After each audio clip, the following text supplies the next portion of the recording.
allowed to do this. It's okay. Off your mind, it's okay. Off your mind, Chai! Now wow, people wey suppose talk truth to power don't off mic. And if we talk, now 500,000 they go sama us, call am hate speech. But fear not, my ego don't come. Him go torchlight every corner, nooks and cranny of all these bad people where they spoil our country.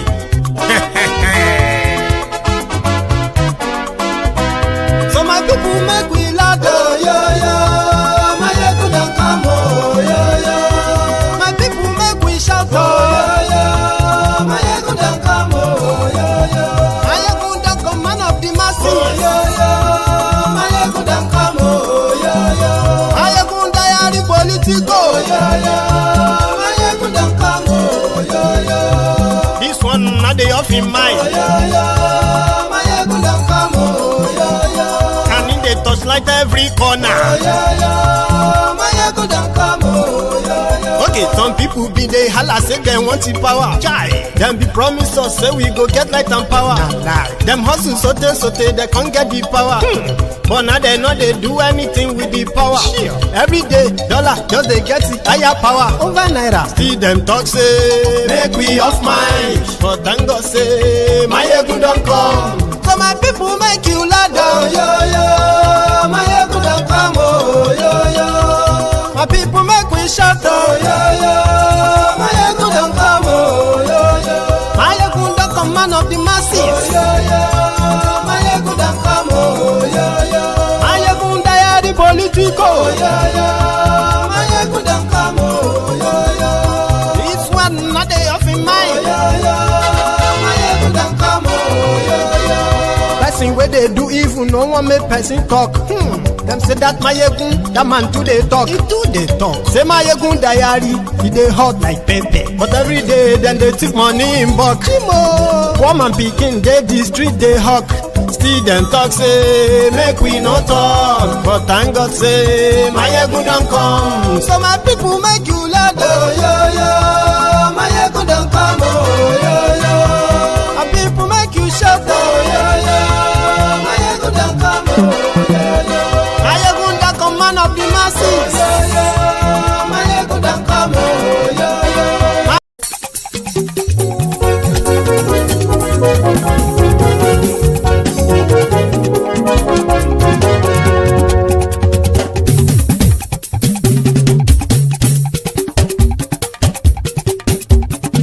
My ego la wamo, la moto do do do. My ego diary,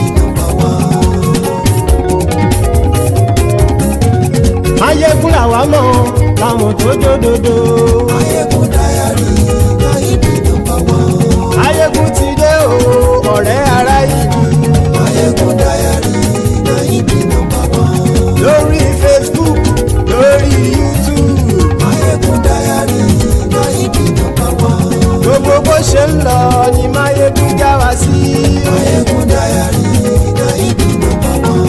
Àṣírí ọ̀jẹ̀lú kì í bò níbẹ̀ o. Máyégún diary na ibi nọ́mbà one.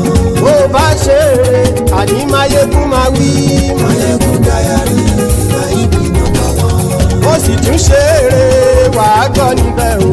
Máyégún diary na ibi nọ́mbà one. Máyégún diary politico. Máyégún diary na ibi nọ́mbà one. Godfatherism kò sí lọ́rọ̀ Máyégún. Máyégún diary na ibi nọ́mbà one. Ẹ farabalẹ̀ sẹ́ o kẹgọ́rọ̀ lẹ́nu o. Máyégún diary na ibi nọ́mbà one. Àní Máyégún làwa mọ̀ tó dòdòdò. Máyégún diary na ibi nọ́mbà one.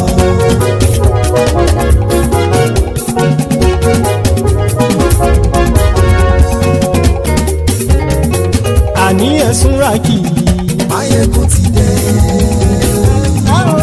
Máyégún ti dé. Ọ̀jẹ̀lú ẹ̀sùn rákì. Máyégún ti dé. Àní ẹ̀sùn rákì. Máyégún ti dé. Lórí Facebook. Máyégún ti dé. Àní ẹ̀sùn rákì. Máyégún ti dé. Lórí YouTube. Máyégún ti dé. àní ẹ̀sùn lájú. Máyégún ti dé. Bọ́ bàbá gbé wúrẹ́. Máyégún máa wí. Àní ẹ̀sùn lájú. Máyégún ti dé. Bíjó ìgbádìyẹ. Máyégún máa wí. Àní ẹ̀sùn lájú. Máyégún ti dé. Pẹ̀sìdó bá rúfin o. Máyégún máa wí. Àní ẹ̀sùn lájú. Máyégún ti dé. Kí gómìnà kówó jẹ. Máyégún máa wí. Àní ẹ̀sùn lájú. Máyégún ti dé. Ọlọ́pàá tí ń darí bá. Máyégún máa wí. Àní ẹ̀sùn lájú. Máyégún ti dé. Hello there, brethren. Good morning to you. Good afternoon to you. And good evening to you from wherever you're joining us. It is Máyégún Live. And thank you very much for joining me. Lababs, the regulars. Our Lady, Ada Zion, Iruk, every one of you currently trooping in. Remember, after reading the caption of the broadcast, read the description as well, okay? Then like the broadcast, share it. Invite your friends, invite your not so friendly friends. Tell all of them to join us like, Máyégún is live. It's quite a moment, you know that. So thank you. So tonight, we are going to delve into the new trending face-off between Dangote and the oil and gas sector saboteurs in Nigeria. As, of course, for every, I've seen you there too, sir. Just reason. Thank you for joining us. Okay. I think I should begin to kind of like say hello to you with your names appearing on the screen, like talk to and others. You know what I mean? So that you can always know that I always recognize your presence, every one of you. But you are just too numerous to be mentioned every now and then. But yeah, I'll be mentioning you once in a while now. Okay. So yeah, early this year, Dangote and the Dangote refinery, right? They went into this face-off with the supposed regulatory body, the Petroleum. In fact, they actually have a name. Give me a sec. So they are called the NMDPRA.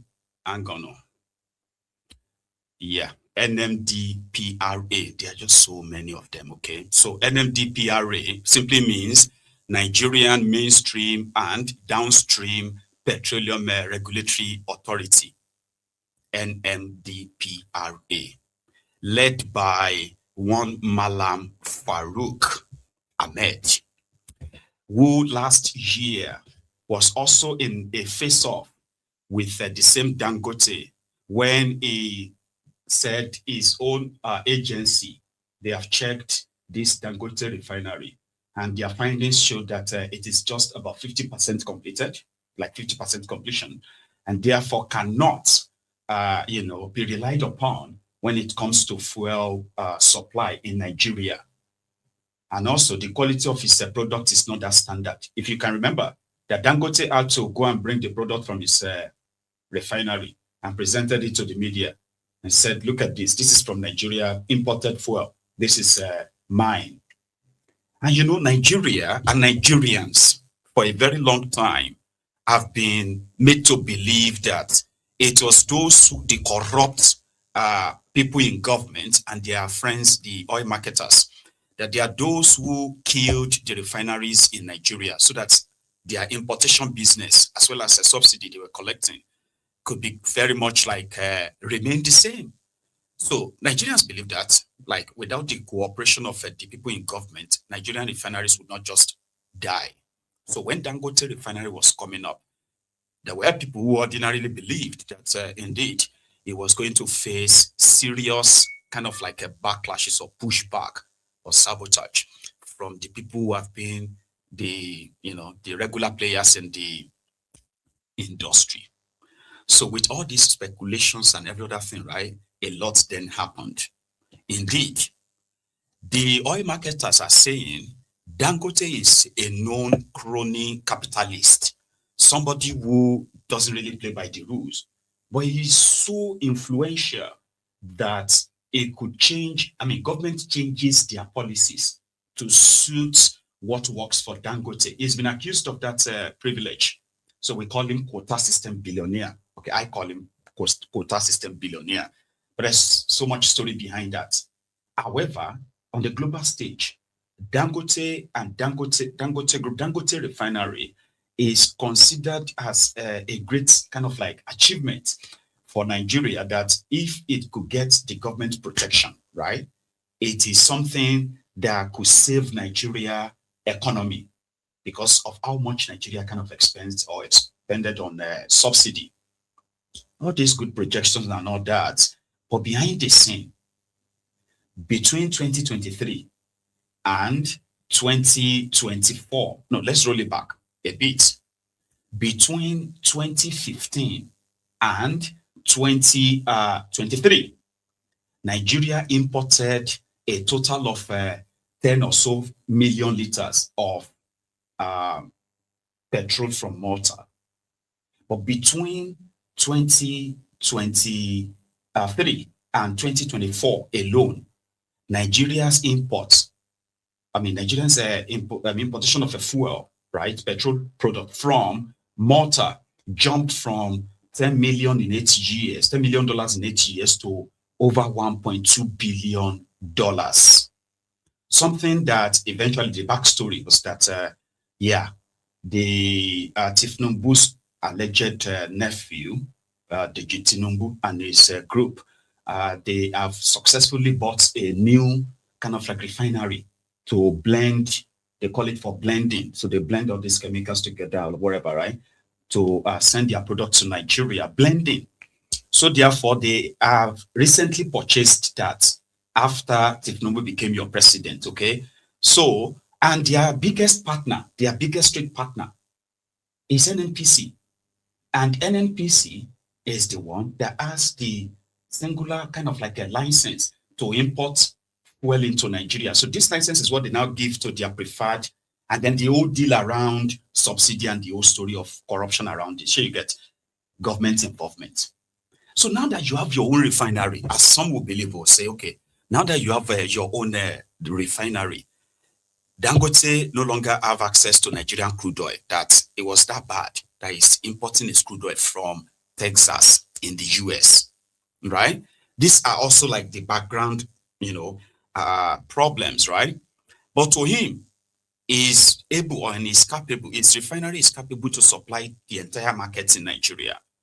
So he went on to go and convince Tifnumbu. Convincing Tifnumbu that, listen, if these people have so much money to invest in refineries outside Nigeria, why can't they bring the money back and like invest it in Nigeria? 47 licenses were issued. Out of the 47, only 2 or 3 of them are currently, only him has managed to build one. Another person is the Bua guy, right? He's building one as well, I think in Akwa Ibom or somewhere, right? So he's not completed this, all because of this bureaucracy and all of that behind the scene, which Dangote is telling us about. So he convinced Tifnumbu that they should put or place 15% tax on every imported liter of petroleum into Nigeria from January. So don't think it's only just this new tax law that some of you are debating right now, right? There are so many complexities, there are so many branches to it, okay? But I won't confuse you talking about this oil and gas. So Dangote and his group managed to convince Kolu, and before you know it, Kolu's regime announced that from January, they were going to place 15% on every liter of petroleum imported into Nigeria. Well, to protect Dangote. And that sounded like, okay, that's a done deal. So Dangote went into town, reduced his price by a tiny bit, and and that is something that other private, oil marketers, is that what they call them, right? Something like that. So private oil marketers, who usually controls these prices, And the only people that manages to quench their thirst, their greed, is their other greedy friends in government that will pay them subsidy. And I'm still telling you this up to this moment. Tifnubu lied to you that he's not paying subsidy on imported fuel to Nigeria. And I told you that they still pay it up to tomorrow. But they just don't call it oil subsidy, fuel subsidy anymore. They call it a dollar subsidy, which is secretly being paid to the same NMPC partners bringing fuel into Nigeria. Between October and November 2025, NMPC and their partners, they imported 1.1 billion liters of petroleum into Nigeria. This was supposed to be the NMPC who were supposed to have a working refinery. Remember, the completed refinery, but completely dead now, right? So they are now saying, if Dangote's wish is granted, as it is granted, it's been granted already, but it is not yet January. If that should sail through, Dangote would have won by cutting them off the business. Because who is going to buy a petroleum that is probably like over 1,000 naira per liter when Dangote believes that, you know, it could sell it to you for 750 naira per liter. So somehow, they managed to reconvince Tifnubu. And how did they do that? Farouk Ahmed, the supposed what is their name again? Yeah. NMDPRA, Mallan Farouk Ahmed, this guy, now wrote to Tifnubu to give, because that is his own job, okay? To access, what do you call it? To access if it is ideal to depend on Dangote and begin to reduce the importation of fuel, which is where they are making the secret money that they are hiding from you. All of this will come to light later, don't worry. So if the 15% is placed on that, that would be tragedy. And Dangote, who is sure of being able to produce 1.5 billion liters, 2 billion liters monthly, right, would then dominate the entire country. So this guy wrote to Tifnubu. I think it's actually part of, what do you call it? The part of the media output that Dangote said, this is the handiwork of the saboteurs within. And that's why he went straight for this guy. So they put out this press statement. Say, NMDPRA wishes to assure the general public that there is adequate supply of petroleum products in the country within the acceptable national sufficiency threshold during this peak demand period. There is robust domestic supply of petroleum products, AGO, PMS, LPG, etc., sourced from both local refineries and importation to ensure timely replenishment of stocks at storage, depot, and retail stations during this period. The authority wishes to use this opportunity to advise against any hoarding, panic buying, or non-market blah. So this is for public. But the one for our call that triggered Dangote's new meltdown, sort of, is that they now gave what they called numerical evidence of what Dangote is actually capable of, which Dangote said they were all lies, they're all bullshit put together. Because the 15% they placed on importation of or an imported fuel from January has been suspended. Here you get, they've suspended it now. Like, no, that means they should bring more fuel. How did they arrive at that? This guy and his own agency convinced Tifnubu that it's not ideal to do that. Dangote can't supply enough fuel. Not this period, not in the future right now. Do you get what I mean, right? So because of that, that policy, announced policy, got suspended. I mean, they didn't change it, got suspended. That is the influence of Dangote. How then did they manage to now withdraw that? Dangote had to call the media where the entire meltdown comes in. So Dangote said, the mafia in their oil sector, they are kind of like deadlier than the drug mafias That's how he put it. Then he went straight for this guy. He said, look at him, a corrupt officer, who sent his children to Switzerland, Abinkan, right? And he spent $6 million for 6 years for 4 of his children who schooled in. So where did he get that money? On what salary? Alaji want to fight in here. But before that, immediately Dangote got the wind of that. Okay, they've cancelled that 15% sort of like a tax. You know, that means they've come for him. So what did he do? First, Dangote announced a 100 billion naira education fund. I am actually going to break that down for you at some point, okay? He announced 100 billion naira education support fund for students in Nigeria.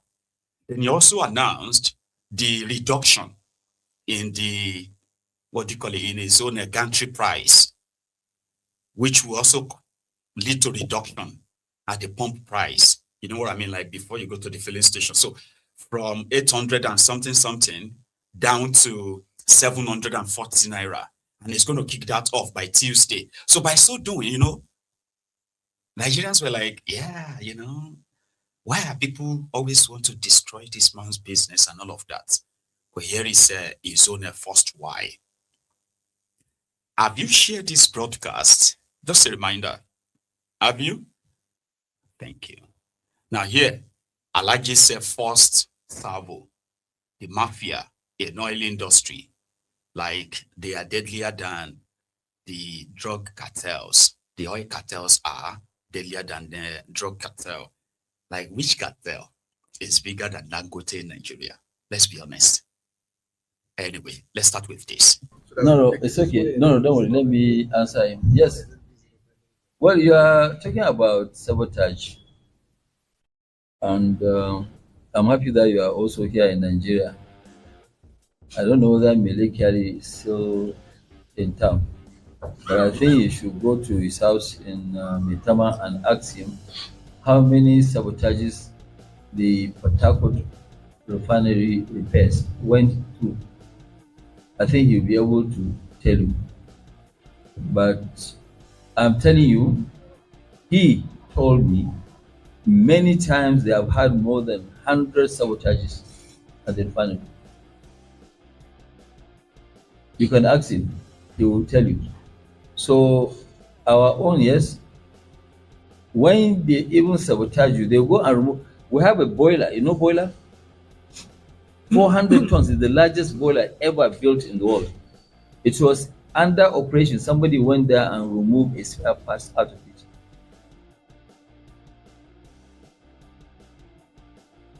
If I tell you the sabotages that we went through, including some of the machine manufacturers who are in verge of going to court, so I cannot tell you what. But if I now go and tell you, you will now know what I'm saying. And that's why I told you that drugs mafia, they are actually smaller than the people who are in oil and gas. Because in the drug, most of people who are in the drugs, you know yourselves. But in the oil sector, they have robbed so many people in. So about whether, you know, somebody will, I mean, you should ask now, how come now, for example, all the pipelines that we built, right from the military days to date, none of them. The one that we have, which is from where I am from, Kano, that depot, we are not using trucks. The depots were only going to the trucks to load. Everything was piped up to there. 22 depots were built. They are all piped. All the 22 depots. Actually, even the sediments, they don't have it anymore. They have destroyed the pipes, all of them. So if it's not sabotage, is that earthquake? It's not earthquake now, you know, because it's sabotage. Sabotage is sabotage. So that is what it is. You know, I mean, we knew, I mean, in this refinery, we have lost maybe 82 million, right? Dollars of stolen items. Yes, $82 million of stolen items. And what they were actually trying to do is to make sure that we go and put massive claim on insurance. So when we put massive claim on insurance, there's no free lunch. So continuously our insurance premium will just keep going up. So I mean, yes, there is sabotage, there is. And I'm sure you should go and ask all the people who have even built the modular refineries, and I challenge any one of them to say that nothing was stolen. And people will come here with long distance, they will cut cables and put it, rope it on their body to try and see how they can take it out. And when you ask them, okay, fine, what are you doing with it? It's just sabotage. That's why we have more security people in this refinery than actual workers of the refinery. So talking about sabotage and saboteurs, people who have always attempted to, tamper with his equipment, the blah, and all of that stuff. Then those in government who are also using bureaucracy to sabotage in Dangote. I think he's kind of like managed to learn the art of using the media to whip sentiment, empathy, and the rest of that. When the crisis, it wasn't meant to be a crisis anyway, the face-off between himself and those Pengasson. Remember, majority of Nigerians who supported him felt like the Pegasus were saboteurs, and what started it? His own workers, so that the workers will be able to determine, their conditions and their work conditions, their pay, and all of that by forming a union. But no, what did Dangote do? Right? First, he sacked them. Then the next thing, he called them back. But by calling them back, they all have to sign that they will not join any union and the rest of that. So when they all signed all of that, right, then he moved 100% of them out of the entire refinery. And it was justified. Guess what? Everyone who got recruited would have to accept whatever terms. I mean, it's got to be on Dangote's set terms. So outside that, it's a no-no. So he managed to win that. You know what I mean? So, but for this guy, I don't know how much he wanted the control of the oil sector of Nigeria. And rightly so. I think he's earned it. If we're all being honest, right? He's earned it. He's got a functional refinery that is still improving, right? So if they have a free market, right, I don't think he should be worried because he will still have the upper hand. There was a time on this platform I said, from all researches and everything, including inflation, factoring inflation, weakened naira, and the rest of that, for what you can derive from a single barrel of a crude oil, Dangote shouldn't be selling a liter of petroleum more than 500 naira per liter in Nigeria.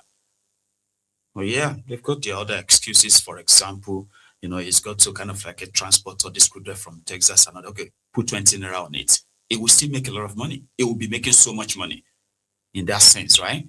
So anybody who now traveled out of Nigeria to go and bring a petroleum product to Nigeria at the landing cost of, let's say, 800 naira, how much is he going to sell it to you? You get what I mean? So they're always going to run at a loss. So his move to place 15% on imported fuel, even if he has the capacity to supply the entire Nigeria, is sort of monopolistic in nature, which simply means the moment he killed opposition, he killed, rivals and I wanted to say opposition because it's politics sometimes. Competitors, they call them in business, right? The moment he kills all competition, he will be the only one. So around that time, he can decide how much he is going to sell any of his product to millions of you. And there will be nothing anybody can do about it. Because where are they going to start from? All these depot everywhere will die naturally. All of them will die. You get what I mean? I mean, if he finishes with these importers, you get, then those local refiners It will kill all of them. With one policy or the other, they will get rid of them. Now, that is scary because it was meant to be competitive.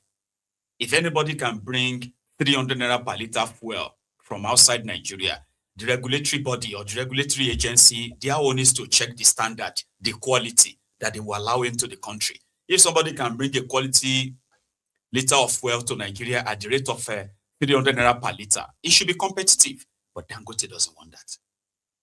And that's Dangote being Dangote. Do you get what I mean now? He is a bullish capitalist. And he does it with the cover of charitable, deeds like building this massive mosque, giving millions or billions to education support, sending people to Hajj, and all those kind of things that ordinarily you would be like, it's meant to be competitive. Nigeria is a producing country. Ordinarily, you should have, God knows, like how many refineries in Nigeria. In Texas alone, if I'm not exaggerating, right? In Texas alone, they said there are over 45 refineries, functional refineries in Texas alone, out of other oil producing places in America. You get me now? You are going to see all the oil field there. They are all like extracting, refining and all of that. But Nigeria won't go like that.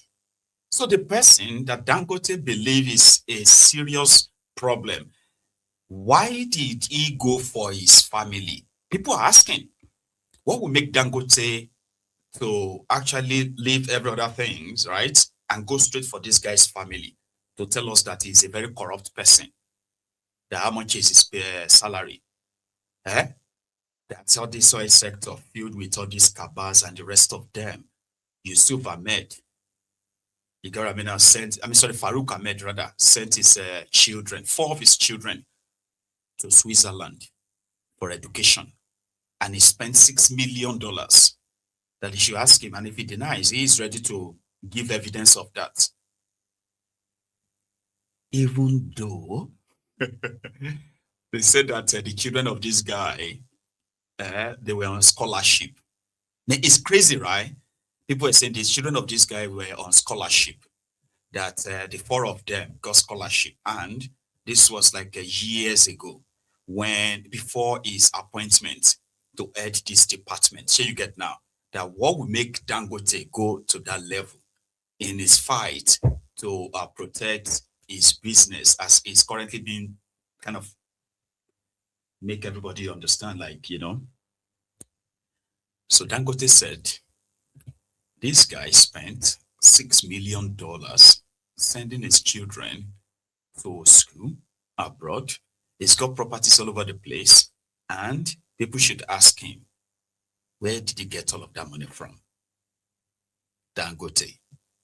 No, $5 million rather. Nigeria is supposed to be the refining hub of not even West Africa, of the sub-Saharan African region. We have the crude and we have the refineries. If our own continues to work, you have the NMPC's refineries. So our own and NMPC is over 1 million tons. 1 million tons can feed the entire West Africa and Central Africa. So, and I don't know why, we should continue to allow, some corrupt government officials to try and destroy a whole sector of the economy. And I think it is something that when you look at it, I've had actually people making complaint about a regulator who has actually put his children in secondary school, and that secondary school education, which is 6 years, 4 of them cost Nigeria $5 million. You cannot imagine somebody paying $5 million for educating 5 children. Even my own children, they didn't go to those schools. My children went to Nigerian secondary school. They didn't go outside Nigeria to attend secondary school. I don't know about your children, Tony, but mine, they, yes. So, and this is a system that, some of us, because you know what, we're taxpayers. When people are complaining, we also complain, because the issue is that, yes, when I pay tax, I want to see that my money is being put to use, not to be stolen. But today, as we speak, the uh, uh, um, the S, I don't know what is the, that is the authority chief executive, Mallan Farouk.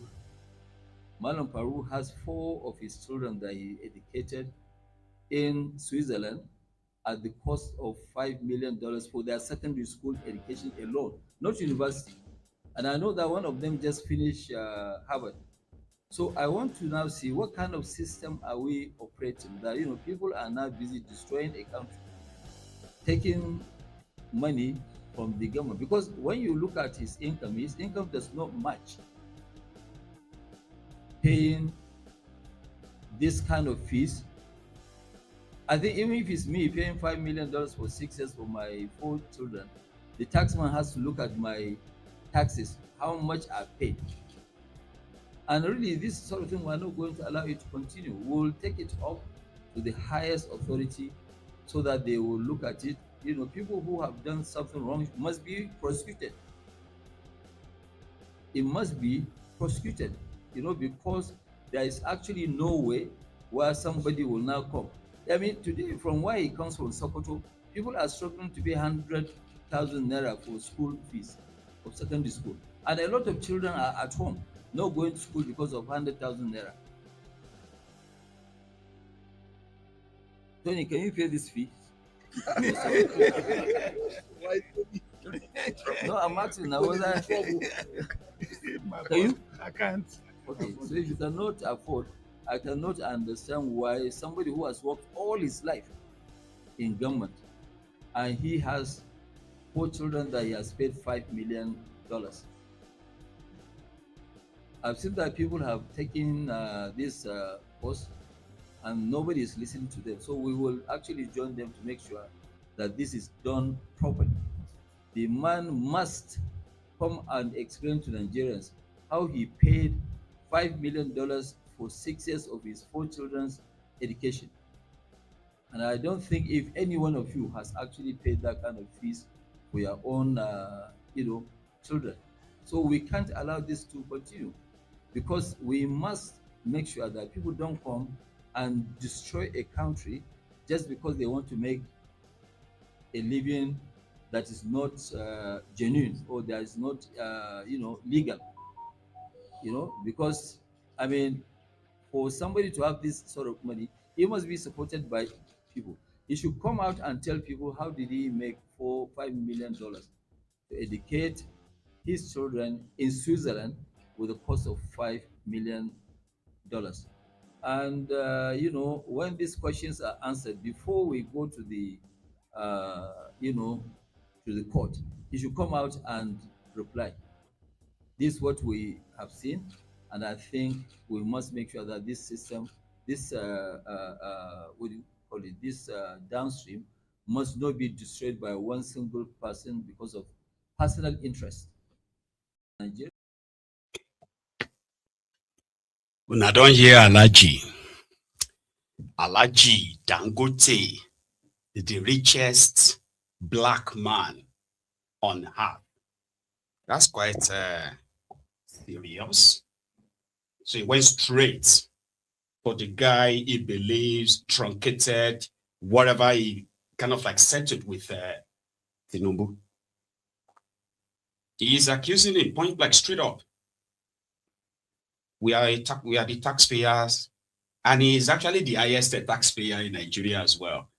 Yeah, he paid more taxes than MTN, because I think they are just, maybe if you combine all the telecoms together, but Dangote refineries actually pays a lot.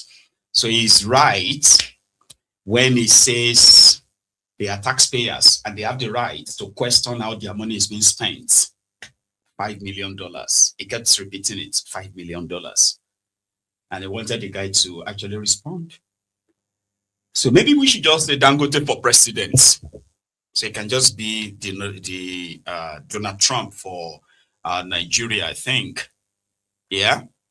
So that right now, I mean, the highest payer in the country now wants to question how the tax is being spent because he realizes that these people are so corrupt that they will rather destroy a country. So he's now talking about the country, not even just about his own business anymore.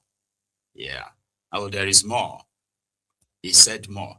Currently, I don't think Farouk will have anything to say. Correct, you know, if you call Farouk right now, it's likely going to be like this. Àbọ̀lọ̀fẹ́ bá tiẹ̀ jẹ́ níbo ló ti mọ̀ mí bó lè ti mi àti ẹ ti dàpọ̀ kí ló dé mi àti ẹ pọ̀.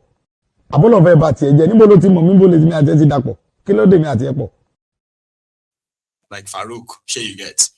But here is Dangote. And also for some kind of unquote sabotage. Yes, I mean, if now you have a bakery and I have your template, I know that your cost is 1,000 naira and I'm coming to sell that bread in front of your bakery at 800. What is that one? Is that, are you paying for me or you are sabotaging me? So that is sabotage. And the issue is that all what I'm just saying, the key message is that I think we are allowing Farouk to destroy the economy of Nigeria.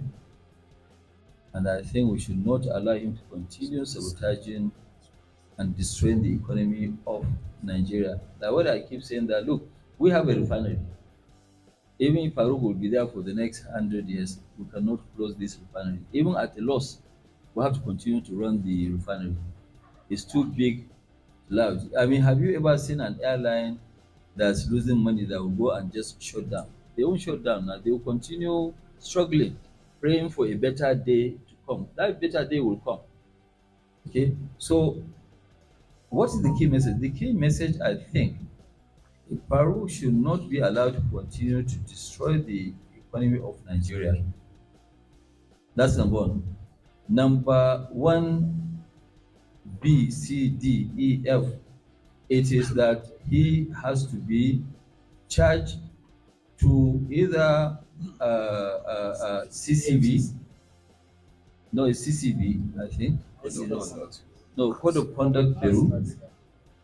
Because they have his returns, he must have filed and register what he had, and so he needs to tell, because he's been working for government all his life, so he should tell, I know what it is. I told you earlier, I will not be able to afford sending 4 of my children to a secondary school, not university, to a secondary school to Switzerland at $5 million for the 6 years of 4 kids that he has. Okay, if you deny, as a matter of fact, if you deny, because after I know that it will be the major headline tomorrow. So when he denies it, I will publish with my name, saying that these are the schools that they attended and co.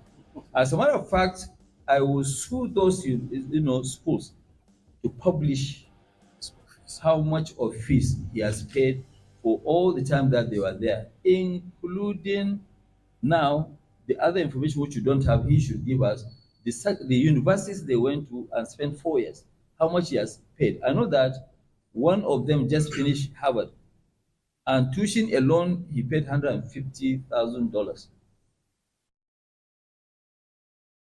That is the main story tomorrow. Okay? Thank you.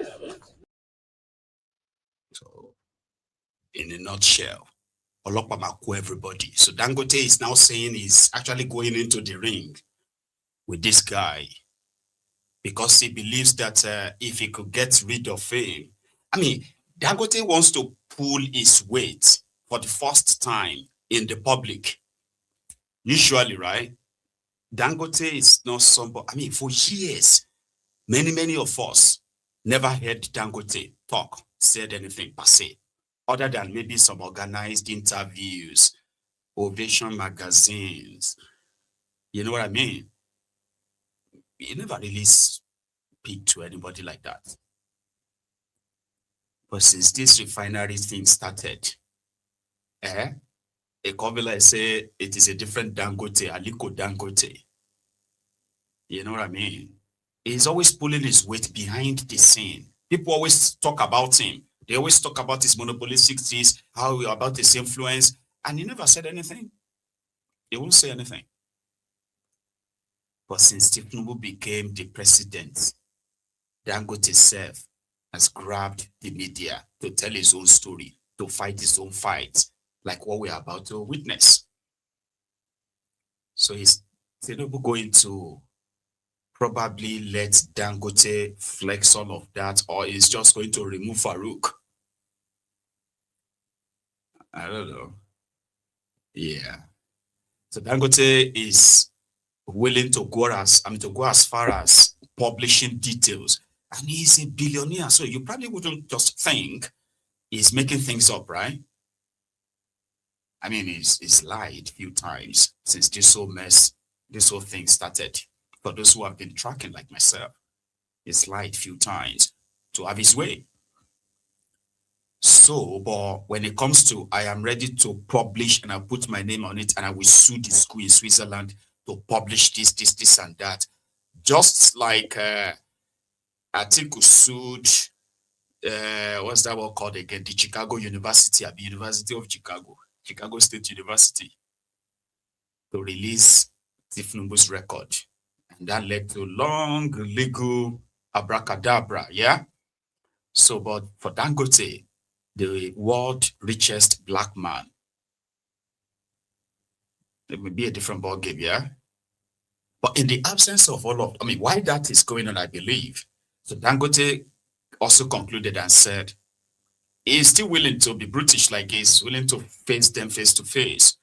That currently he's using 4,000 trucks, CNG trucks, to to distribute his products all over Nigeria. So his main goal is to make sure that there is a unified product of a fuel across Nigeria. And like he's projecting 740 naira per liter, right? That it will still go lower at some point. So he's open to competition. But at the same time, he won't just let them have it easy, so without a fight. So he wants that agency, the CEO of that agency, not only to be sacked, though, he is to be investigated. But outside that, yeah, this is also what he's planning to do. Then this is where he wants you to remember, Dangote refinery is your pride, though. Don't let these politicians take it. So sure you get, it's all for you. It's Nigeria's own, oh. Dangote. 47 licenses were issued. What happened? Why are they not doing it? Who is building a refinery today in Nigeria? You're right. We are investing. Do you know why we are doubling our own, capacity? Because we are going out of this market to go to other markets and sell our products.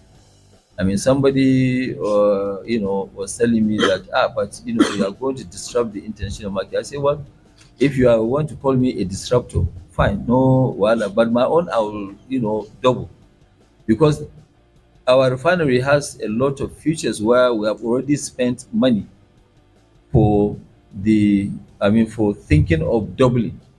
So there are some sections of the refinery we don't have to replicate. So it's going to cost me much less, and my cost of production will go lower. And then I will be able to compete. Whether you allow Russia, you allow anybody to now come, we will be here. They will meet us in the market. But that is why I am saying that, yes, anybody who wants to, even if they want to import now, let them continue to import. It's okay. We meet in the market. I will take the products. And I told somebody, say, well, what about if these 4,000 trucks, they are not enough? I say, if 4,000 are not enough, we'll buy another 4,000. Because as we speak today, in the Dangote group, we have 10,250 CNG trucks. And if the business needs more, we'll do more. It's a logistics business. So that's what is it. But what you are saying, I think you are trying to dodge the issue. But let me say it for you: it's a sabotage. There are a lot of interested parties. You have your email. I will ask Tony tomorrow to send you how many billions of liters were brought into Nigeria, especially in the last 2 months. And I think it is totally unethical and it is not good. This refinery, we have already built our own. Other people, they will not be able to build their own if this thing continues. And I mean, it's Nigeria that's losing. Okay, it's not me as Dangote that is losing. Okay, because if you if you look at it, my own lifestyle is as simple as your own. I don't need the money. Okay, we are offering what the country needs. If it's about making money and I want to make money, I should have gone to the stock market of America and invest in the Googles, Microsoft, and co. I would have been richer if it's about being rich. So it's not about being rich, because in refinery you can ask anybody. Refining margins are not that great; it's very small. So I wouldn't be doing that one. I would have gone. Can you imagine now if I go with 20 billion to buy all these blocks of Shell and co, and even at overpriced? Do you know what I will be producing? I'll be producing maybe 1 million barrels a day with 20 this is, because you calculate all this on Chevron and co, when they checked out of the country, they sold their own oil blocks. How much were they? Calculate right from the last 20 years. Those blocks transactions are not worth more than the 20 something billion which you invested here. So it's not about making money, it's about making sure that yes, we have done the right thing. Maybe we made a mistake, I don't know, but I don't think it is a mistake, because we are providing what the country has been crying for. And I know that yes, maybe today people might not appreciate us, but maybe in the next 20, 30, 50 years, when we are not around, then people will remember what we have done. They will appreciate us more. Thank you for the clarification. 47. I mean, that's kind of like emotional. Oh, well, that's so true. I mean, this is yours. You should embrace it. Under what comes may. Look at what Nigeria have lost in this same downstream sector. There are those who are responsible for it. So don't let them do this to me, okay? Because at the end of the day, this is meant to be yours. I don't need the money. If it's about needing money, I know where to go and put my billions, Microsoft, put money here and there, and I will have money. Dangote. I seem to say money no the other places as well. Anyway, the House of Representative members are asking him and these other guys to shift their SWOT. They claim to be the petroleum sector, House Committee on Petroleum or House Committee on Downstream sector. Ikenga is their spokesperson, or maybe he's their leader too. So the emergency meeting of the Downstream Petroleum Committee of the House of Representatives just ended. And let me also appreciate, first of all, the committee appreciates the Speaker of the House for the support as always given to this committee. And also to appreciate members who, within a short notice, were able to turn out, and my deputy also. The key issue here that necessitated the emergency meeting was the growing tension that has returned back in the downstream sector as a result of the concerns raised by Alhaji Aliko Dangote of the Dangote refinery and the NMDPRA. These issues, for as long as the committee is concerned, is coming at a time where the committee is guiding jealously the stability that we have achieved in the downstream petroleum sector. So the committees met today and agreed to intervene in the matter once again towards finding sustainable solutions. And we can only find sustainable solutions when we identify the critical issues that is leading to this tension that has returned.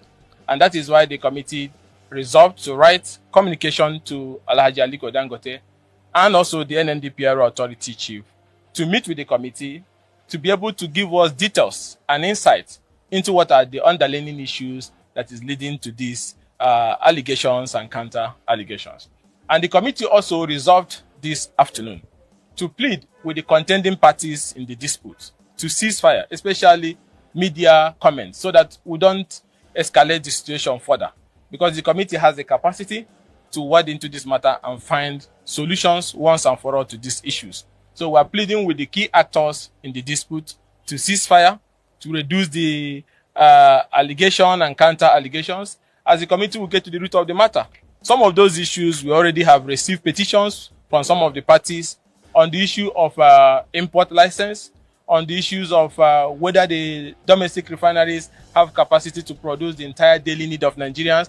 All these issues will be resolved by the time Aliko Dangote, the NMDPRA, and other key stakeholders in the downstream refining sector and regulatory sector comes and meets with the committee, so that we can be able to get the real gist of what is happening and be able to come up with a resolution and solution that will provide sustainable solutions. So we're pleading with them to cease forthwith further attacks on each other, whether the agency, whether the refinery, whether the agency or the refining community, while the refining. Tear gas up. They tear gas it. He fell. He fainted. He passed out.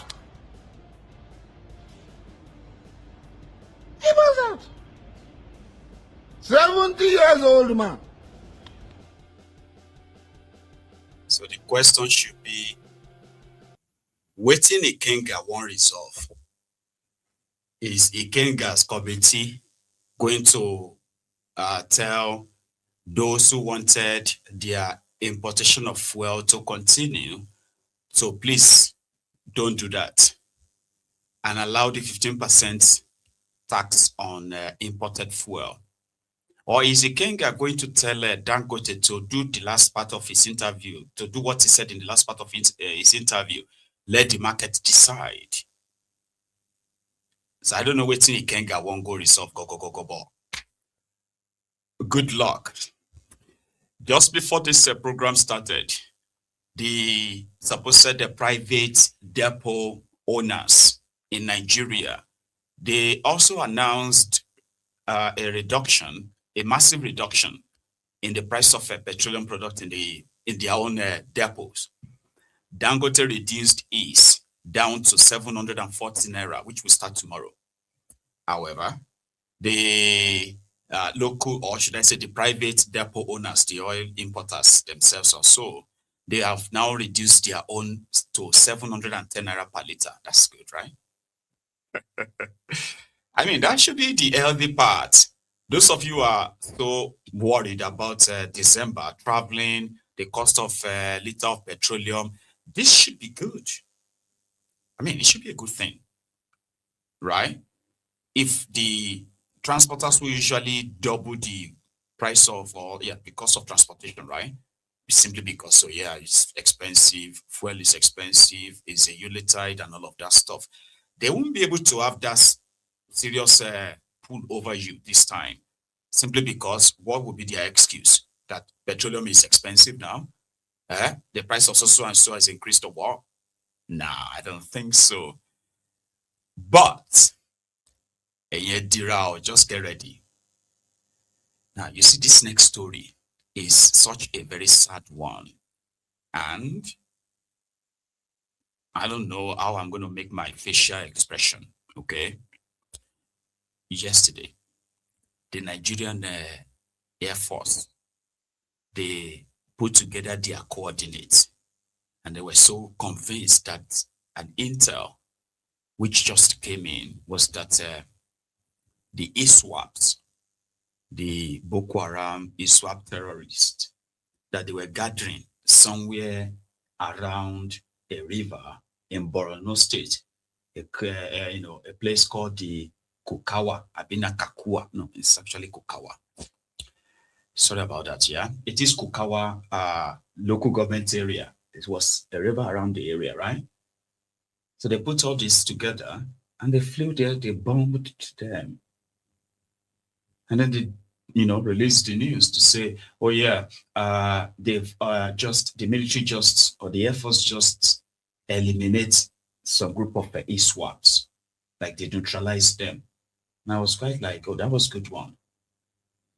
Only for us to realize the day after that these were just villagers, fishermen, who were after their supposed fishing, what do you call the fishing, you know, hunting, whatever, right?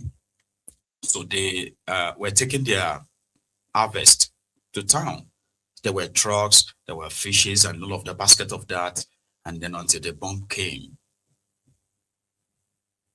This was published by Nigerian Air Force as a very, very successful operation. But they ended up being just villagers. The number of casualties unknown, and the level of kind of like the destruction can't actually be ascertained as at this hour.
I mean, the aesthetic was great. It was more or less like, oh, they've mapped their trucks, their vehicles. Over 10 vehicles, over 10 kind of like trucks were destroyed. And there was no sight of any form of ammunition or anything around there. We're just villagers. Now, the number killed is currently like, you know, yet to be officially disclosed, and we may never know. So a week or so ago, or 2 weeks ago, we saw what we believed to have been a joint coordinated effort between the officials in Nigeria and the US officials, the African guys who have been doing area surveillance, mapping, and the rest of that in some of the hottest zones in Nigeria where these terrorists domicile, especially Lake Chad, right? And they've carried out some like strikes, strikes with precisions, and there's been no any form of a blowback. But this one happened yesterday in Kukawa in Borno State, and it's always constant, by the way, in Borno State when they blew up the people in the IDP camp in Ran, right? This was a popular spot that they knew the victims of Boko Haram who ran away from the Boko Haram terrorism, who ended up in this camp. It was popular. People knew, government officials, CSOs, right? All the civil society organizations. People go there, local and international, to give support to these survivors. Then from the blues, when Buhari became the president, Babashir Lawal became the secretary to the government of the federation. An operation was kind of like authorized to go and bomb the place. Not once, not twice, 3 solid times that they killed more than 500 people in that place. These were people who escaped from the bombs, guns, and all of that, the bullets of the terrorists before APC took power. Okay? And that story, well, you all heard, is part of the briefcase achievement of Babashir Lawal, wherever you see him. So it's not the first time they are carrying out a wrong strike. There was also an attack on a wedding. I can't remember the place precisely. This one it happened not long ago as well. Nigerian Air Force. They bombed people who were at weddings, right? In that same northern Nigeria. It was a mistake. And there was never probe, there was never investigation, there was nothing. just like that. You read it in the news, and then you wait for the next victims. Who's going to kill them? The terrorists, the bandits, what do you call them? The government, and all of that is just so easy to snuff life out of. And the real terrorist, which Sheikh Osama bin Gumi is so very much familiar with, their terrains, their locations, and the rest of that, they are not secrets, according to Gumi. But there was never a time that they mistakenly bombed the camps of these terrorists. It's so mad, it's crazy, right? But yeah, they haven't made any official statement after all, okay? But this is already public, just so you know. And yeah, the next story is similar to this last one, but a little bit different. In Yagba West local government area, right? Here, some, what do you call, I want you to listen. Sarawaka is going low. So, Ibon Tedo Sikei, Tedo Sibi, and how many hours? Hour me lose, how many debi?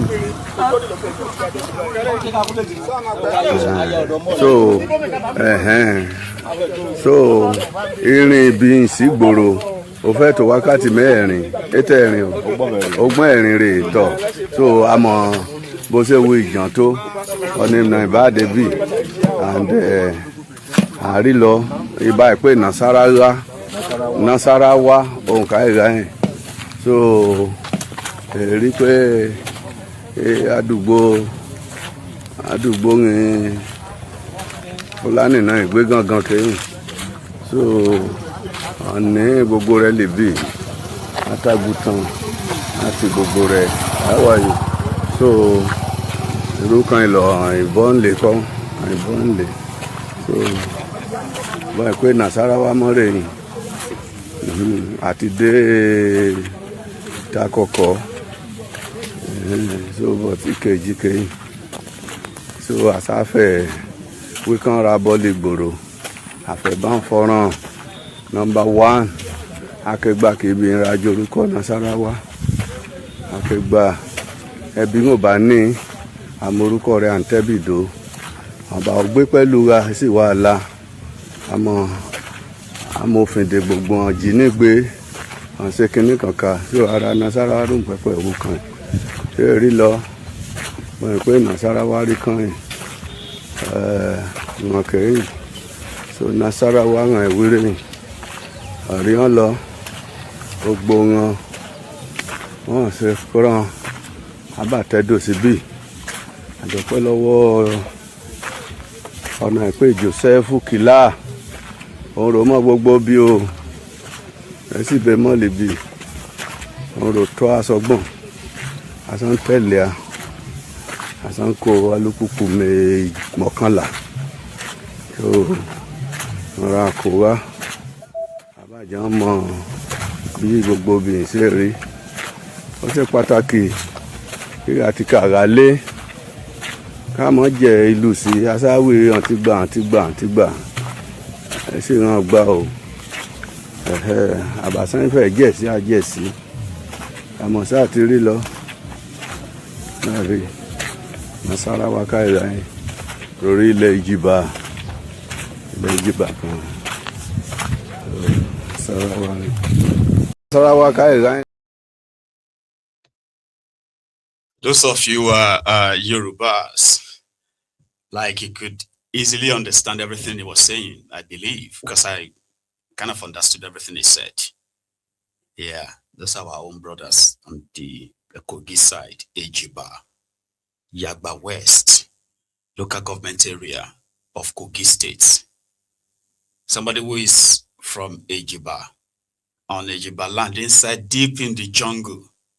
That is where you have that massive, rickety kind of settlement of the Fulanis.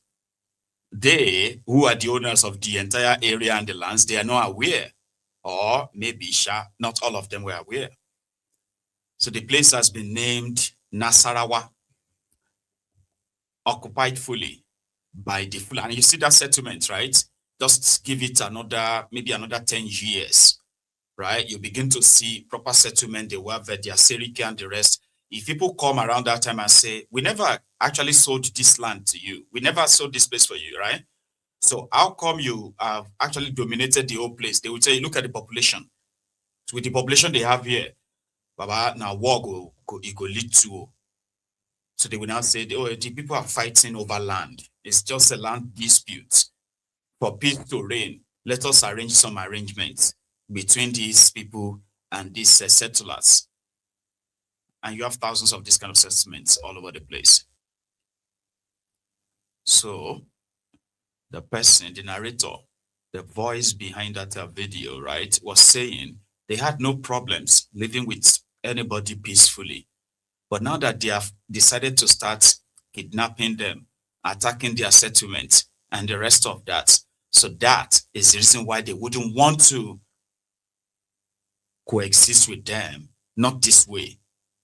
And discovering that place is pretty much like like a huge eye-opener for a lot of them. Yeah, whatever happened afterward was not covered. The state of Nigeria. The former Attorney General of Nigeria, Abubakar Malami, I'll keep reminding you, the guy that sold the fake intel to Kenya about Nnamdi Kanu, and just to get him abducted, like to be kidnapped and to be brought to Nigeria.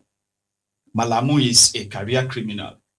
He's had all of this protection, which according to people now, with all the characters, the thieves that have been discovered around the Bokwari, right?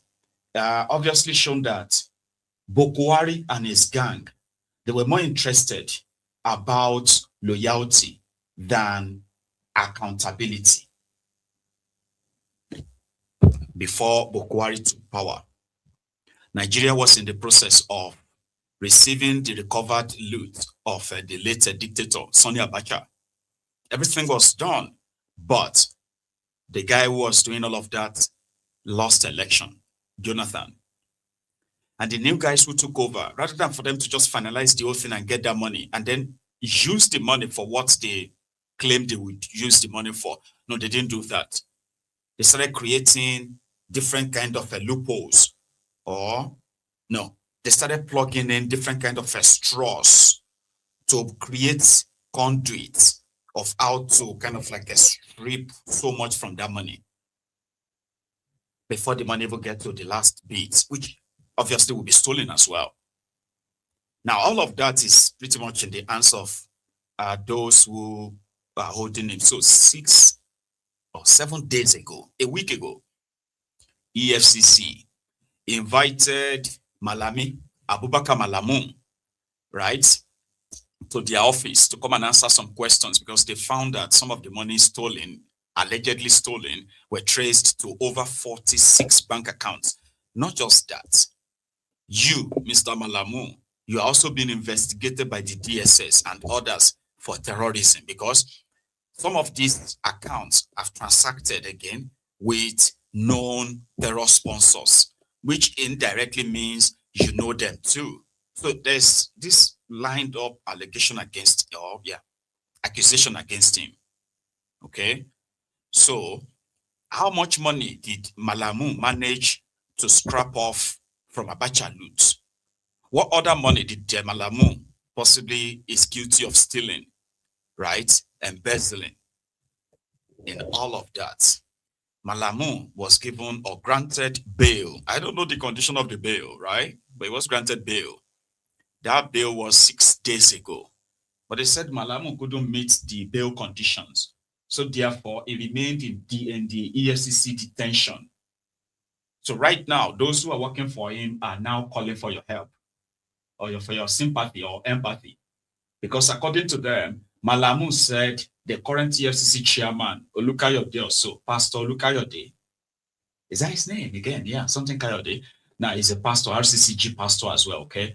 So Pastor Kayode, the EFCC chairman, Malami is accusing him of having something against him when he, Malami, was the Attorney General, the Minister of Injustice in Nigeria.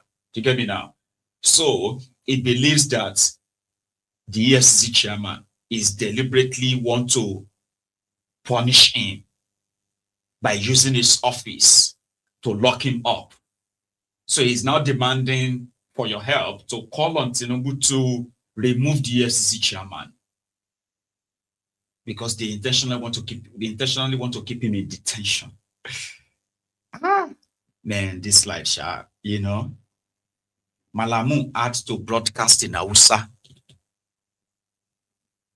to their Hausa speaking audience in northern Nigeria that he had orchestrated the kidnapping, the abduction of somebody who is demanding for a referendum for the people of the eastern part of Nigeria who are not speaking Hausa or anything to do with Hausa, but he had to broadcast the abduction as the Minister of Injustice to the Hausa speakers. He was so happy. It was like Nigeria just won a World Cup, like, you know, excited. Go and check the video. He looked so excited. He couldn't wait. Then he had to broadcast this to them in Hausa that he has kidnapped Nnamdi Kanu. And they were all happy. And I was wondering, like, hey, why should any Hausa man, any northerner for that matter, be excited that Nnamdi Kanu has been kidnapped by government of Nigeria? Like, why? What would make you? I later realized, though, you get, because somehow, when Mazi Nnamdi Kanu was preaching this is Biafra and all of that, the first time before they kidnapped him, they granted him bail. Yeah, their own bail. And their bail condition was that Nnamdi Kanu must never speak to the media and he must not do live broadcast anymore. Sure you get? But few months after that fake bail, which Nnamdi Kanu, according to them, started violating the same day. Like, you can't tell me what to do. So that went on until they decided to just go and kill him, like eliminate him. Nnamdi Kanu managed to escape from his assassins, those who were coming to kill him. And afterward, Mazi Nnamdi Kanu decided to actually spread this message of this Biafra in a different form to the rest of the country, that maybe if all of you actually understands what I am saying and you begin to reason with us, you will not be so hostile, so triggered, so aggressive every time they are talking about Biafra. No, you don't have to be so defensive. You don't have to be aggressive. If you understand, guess what? They launched Radio Biafra, Hausa, in northern Nigeria. I don't know if many of you will still remember though. And suddenly, some of these northerners started listening to Nnamdi Kanu. I mean, like, listening to him. They started kind of, on social media, they started kind of like asking questions that are beginning to be concerning. Like, you can easily say, so you said you have started listening to that Nnamdi Kanu, Abi. Around that time, it was like, dead or alive. Dead or alive, we need to get this guy. Because if we don't, if he managed to revolutionize the mind of these guys from northern Nigeria, I'm reminding you all of this because I know some of you probably don't even remember that it was after they kidnapped him. It was after they first kidnapped him and then they attempted to kill him and he disappeared for a while. That was when he kind of started talking to other people from other places and more or less like making them understand. And he himself was pretty much interested in listening. He met with Showore, met with all kind of a group of people, and he started speaking directly to all tribes or ethnic nationality in the country. I don't know if you remember that, but that's fine. So that was what made Malamu so happy to go back and just go and display it to them in northern Nigeria that if all of you think you can become radicalized because of listening to Nnamdi Kanu, now we have captured him. We have kidnapped him. The man who was feeling on top of the world, speaking Hausa, is now speaking through third party today. He is also in detention too. Yeah, he is in detention. And he's asking this one to be sacked. To be sacked. the one that once bragged that even if the last thing he's going to do was to send Yeye Bello to jail, he would do it. But this was last year. Today, Yeye Bello is a public campaigner for Tinubu 2027. And Olukayode is setting his word. That's what they do. A sitting governor, because he knows he's going, move money directly from government to produce the change. Use it to pay the child school fee in advance. In advance. In dollars, yes. In dollars. $72,000 or thereabout. $720,000, sorry. $720,000 in advance. In Nigerian that he was going to leave government house.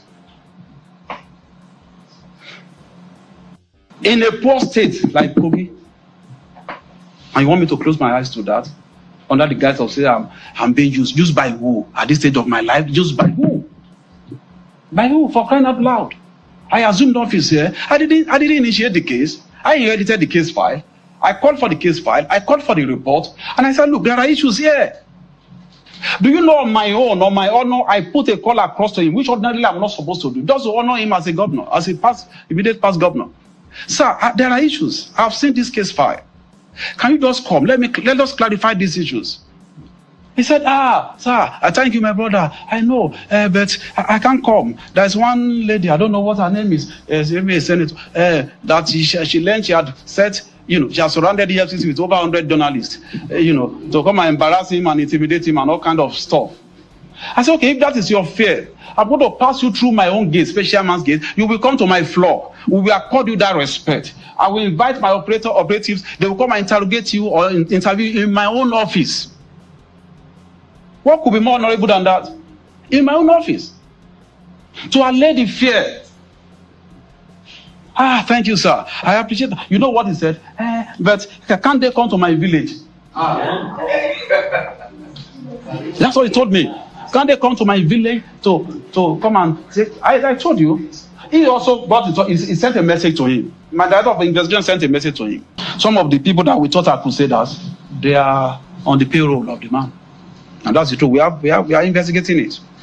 We are building a case against everyone involved. Whether you are a governor or not, we are building a case. Let the whole public hear. We are building a case against those who obstructed justice. You are sitting, you have immunity today, you won't have immunity forever. We are not stopping there. It's been watch listed all over the world. It can only run.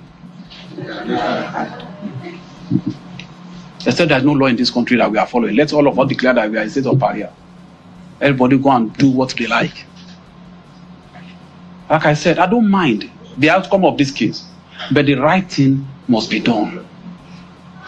If we don't see this case through, I won't have any moral right to accuse anybody of corruption in Nigeria. I will resign. Today, we have the president who is courageous. Mr. President have a lion's heart, and nobody should dare him. We will not wait for God to send an angel with wings to fly into Nigeria to fix it. Should I tell you who the angel is? The angel is President Bola Ahmed Tinubu. Nuisance leleyi. Nuisance leleyi. So eventually, Yeye Bello showed up and they struck a deal. And right now, the case is in court.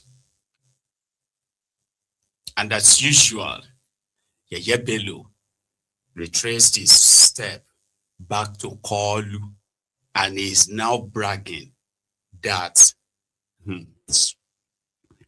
anybody that will stop Tinubu from winning Kogi State in 2027,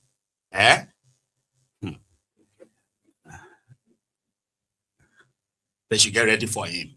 They would have to go through him to stop Tinubu from winning Kogi. And you know what that means now, right? Ish. So Malamu is languishing in Olukayode's cell as we speak, eating whatever is being offered. And the hunter is now the hunted. Like I said, the general believe is that in APC, Egbekegbe, accountability doesn't matter, doesn't count. Loyalty is the key. If you remain loyal to the emperor, you can get away with anything. You will get away with anything and everything. But if you are not in tune with the emperor, you may have to cast your nets very carefully, because since they are all swimming in the cesspool of corruption, filth, greed, selfishness, self-centeredness, there is no chance that you're not going to have any kind of a shit on you once you jump into the puddle with them. So therefore, you have just one option: follow the emperor, or they whip you in line. But somehow, sometimes you just feel like it's like this excessive power of those who claim to be in government. We are in government today. Now with their power, we can do anything. When you check all these excesses, you begin to wonder the vanity of this power itself. Because normally the power was supposed to serve the people. It's an opportunity to serve the people, change their lives. But no, it is to serve the interest, their own interest, so to say. And most of the time, their interest is always in contrast to the interest of the general public. But they don't care. You know, just form the line like that. Just get in the line. The back of the emperor. It's unfortunate, right? Anyway, putting that a little bit aside, there's a bit of a concern. I don't know how recent this video is. I have done my best to go and do the geo-tracking just to understand the origin of it, but it's a bit concerning. Okay. We have other people who, I don't know if they understand what they are getting themselves involved in. Okay. So usually, right, you will know that in northern part of Nigeria, this issue of Israel and Palestine, the Gaza and all of this fight, there are those who have become so religiously connected to them and very passionately too. And I'm not kind of going to like question that, but I'm a bit concerned about the one I'm about to show you, simply because this is Yoruba land and we have people who are actually either out of a sheer ignorance or complete stupidity, right? They are making this, what do you call that, Nazi salute, as well as, pledging their, I think, allegiance to Palestine in Osun State. And people are saying, no, they are Igbo people, they are not Yorubas. Go and read the comment on my page on Facebook. There are those who are there who are denying them outrightly. What do you mean they are not Yorubas? Simply because they have chosen this path. That's not enough to deny them, is it? If they are from Igbo, Osun State, and you have children who have been indoctrinated for this, and it is not a skit, then maybe we should all begin to get concerned. Somebody said, oh, these are the, I won't say it now, but watch this. منهاجنا القرآن وسنة شعارنا الإسلام تمكين ثم الخلافة الإسلامية أهدافنا تحرير الأرض ثم الخلافة مثل النبوة لا لليهود ولا ملقيها لا لليهود ولا ملقيها جماعة تعاون إقرا عقيدة علم ثقافة منهاجنا القرآن وسنة شعارنا الإسلام تمكين ثم الخلافة الإسلامية أهدافنا تحرير الأرض ثم الخلافة مثل النبوة لا لليهود ولا الخلافة. Free Palestine! Free Palestine! Free Palestine! Free Palestine! Free Palestine! No more murder, no more lies! Free Palestine!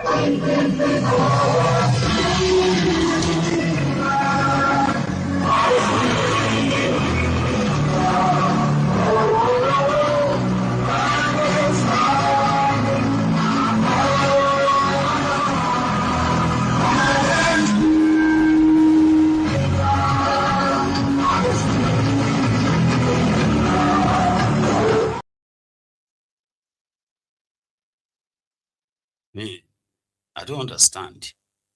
Why do you go to normal local shell these days? Yeah? Have you ever thought of that like go to man shell in Nigeria and go to normal? Because I personally know that if you have a country to pay 78% of them will only mental problem. Like kilo shell like what is going on? Kilo boom. There's so much for people to worry about around them, yeah? But somehow, I don't know. I mean, some will say, what is wrong with what they just did? Like, and I'm like, no, I mean, it's probably nothing is wrong. But these are Yorubas in Yoruba land who understand. Children, okay, are being groomed for something that is pretty much sinister than what they probably want to let out. Exploiting the poverty that has become so God knows in the country. Like, it's easier to recruit people because sometimes you just feel like, normal now. Since Tinubu became president of Nigeria, here you get you go feel like say, is that now you don't the mad? Or you're actually living among mad, crazy people. Here you get. Let me give you an example. People are concerned about this issue of taxes that is going up in January, and they are kind of like a little bit worried because everybody's just saying a lot of things, and it seems like the government has lost the entire narrative totally. Okay, so right now the impression is that people are not educated enough, and with the level of poverty in the country, the insecurity in the country, where people are raising money to pay ransoms and all of that. So people are actually looking for reasons to say this is not the right time for anybody to actually be talking about increasing taxes and all of that. Here you get. Then one more, we never work. It don't graduate. It don't graduate from OSU since 1996 or 97. I have never seen him work in his life. I saw this on social media. He is now a tax expert. Of course, it's a Ronoku.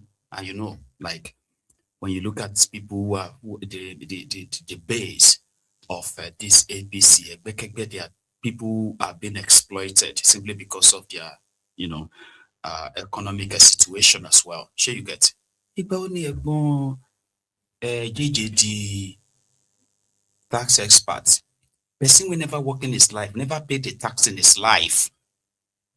A graduate who just doing anything and everything. He is now explaining to those of you where they earn 150,000, 250,000. He's there, like he was doing it like they hired him, just copying and pasting things from everywhere so that those of you who wanted to, the people are paying taxes all over the world. It is taxes they used to. People were even educating them that, you know that United States of America, right? they didn't introduce tax or taxation until after 137 years of independence. I didn't know that. It's through this whole conversation. Person will never work, we never own any business, we never make any real money, living off people for years. It's advising those of you who are concerned that, what about me that is collecting 150? What about me that is getting paid 200,000? What about, I said, you go pay tax, everybody go pay. I mean, easy. If you are collecting 250,000 naira, it simply means that your tax is going to be about 27,000 naira or 28,000 naira. So figure it out. Like what they are saying about, what about the taxes that, they say, but businesses are going to pay more. Yeah. No, you're going to pay more. Because whatever businesses makes as their profits, right, they are going to factor in the taxes as well. So which means you're going to pay more. So a lot of people are concerned, but I was like seeing people maybe say they look for giveaway on social media. They are now those who are advising people who have businesses worried, those who have jobs. And right now that they are like jobless because their take-home pay have not been taking them home. You get me now? Like people with they work, most of them have become beggars. Like people are working, but they are begging for help. That's how much the economy has kind of like shrunk their pockets. You know what I mean? But people will not get job. I mean, save for those who are actually politicians, those ones they hired, all these their social media sellers and all that, who still get paid something. They call them data boys, right? But nobody they pay you. Just radio a legend that, defending the same thing that keeps you in poverty. It can only be, it can only be, you know what I mean? It's crazy, yeah? So let's take a bit of a detour. I was going to take you to Ask Old Rock, as well as where the weakest house. I don't think we have all of that time, but let's manage it. Let's start with, remember when the October 20 protest, organized by Omoyele Sowore to mobilize people just ahead of they are already predetermined judgment to send Mazi Nnamdi Kanu to prison, life imprisonment. And then they unleashed the police on them that day. And at the end of the day as well, Omoyele Sowore, Aloye Jimako, Mazi Nnamdi Kanu's brother, and 11 others were arrested by their police. And they did everything to keep them in, to keep them in Kuje prison or so for days, just to deny them bail. But eventually they were granted bail for a case that was supposed to start today. With all of that noise that, protesting for the release of Mazi Nnamdi Kanu was an affront on the judiciary, it was a threat to Abuja, they violated the restriction they give on them, all that stuff. So it's time to now start the trial when they were to be found. Let's go to that court, right? Including inside the court. Okay. So Omoyele Sowore and one of Mazi Nnamdi Kanu's lawyer here. Now, also some people have been asking. Some people have been asking about what happened to my Facebook that I have not been addressing people. They asked me. So, well, we decided to concentrate in the things that we are doing. And I want to say that this particular funny convict and the sentence of Nnamdi Kanu is a blessing in disguise. I was surprised that about 5 serving judges, which I will not mention their names, Federal High Court, Court of Appeal, and Supreme Court, serving, have taken this upon themselves. In fact, one even called me this morning. They have written grants of appeal and sent to us.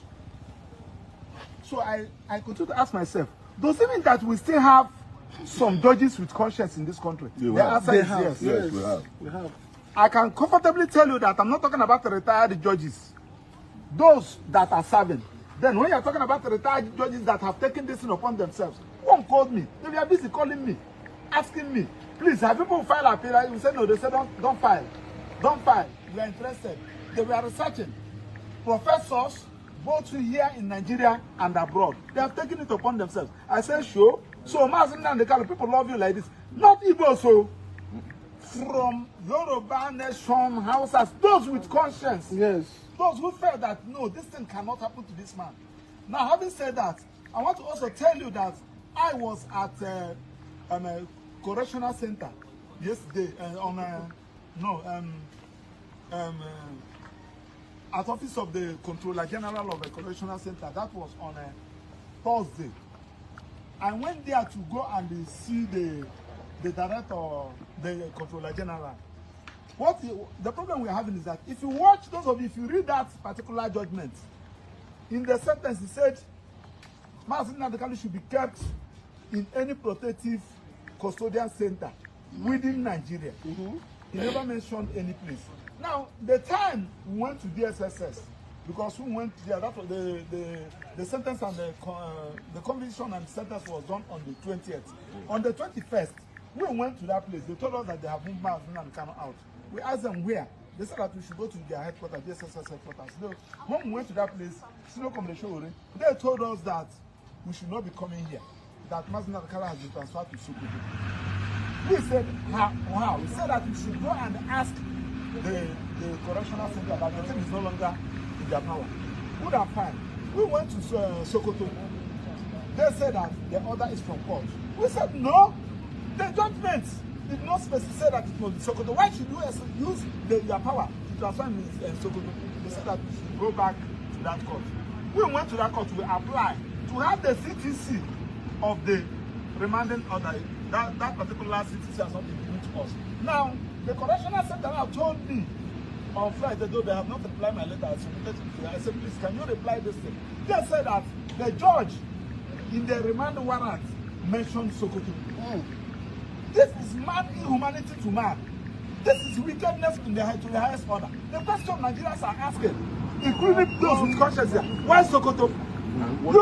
You know that this man has interlocutory appeal against your ruling and their judgment, which he filed by himself at the Court of Appeal.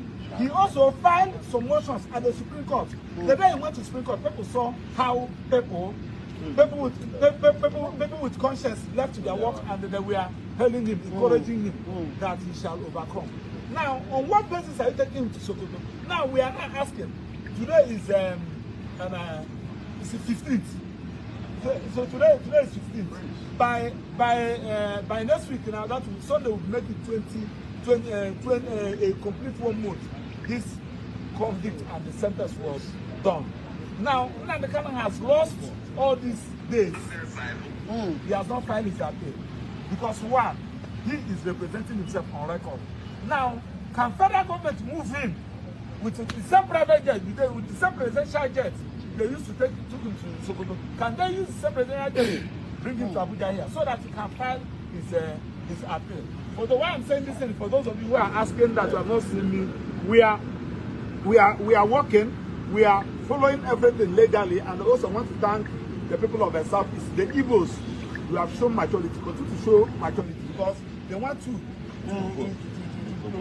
so that they can do something. And also, not only the Igbos, when in Nigeria, people with conscience, nobody should take laws into their hand. We are following it. We have written the necessary letters we're supposed to write, and we believe that at the appropriate time, justice will be done. But finally, before other people will talk, I also want to advise the president. I want to advise the president. He's actually a guy that talks too much sometimes. Sometimes he talks shite, repeating himself and the rest of that. But he made some very much valid points, which includes the deliberate transfer of Mazi Nnamdi Kanu to Sokoto. That's deliberate.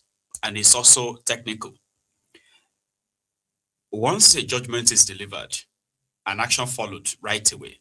If it's custodian judgment, well, they take the accused, they take him straight to correctional center, prison.